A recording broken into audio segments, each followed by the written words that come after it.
Gözümde yaşlara döndü. Sene sevgim, sene eşkim.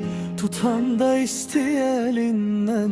Gözünde şahtanı gördüm.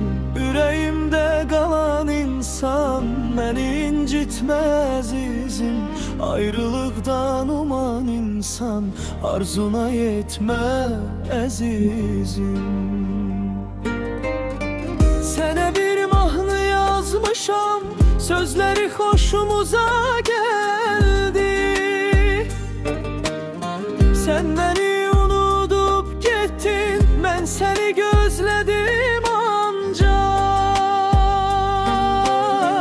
Ne romandı ne nağıldı, hikaye başımıza geldi.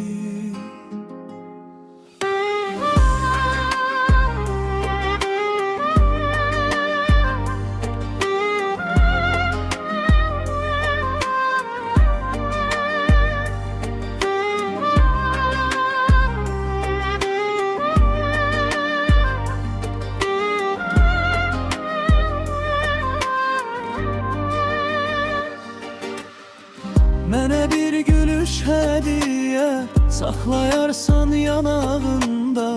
Məni xoşbəxt eləyərsən saçımın beyaz çağında.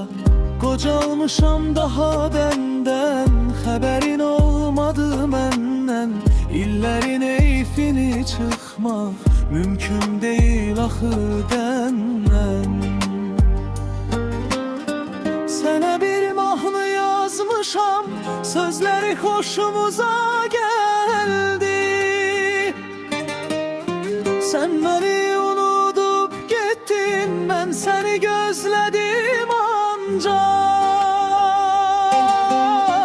Ne romandı ne nadıldı, hikaye başımıza geldi.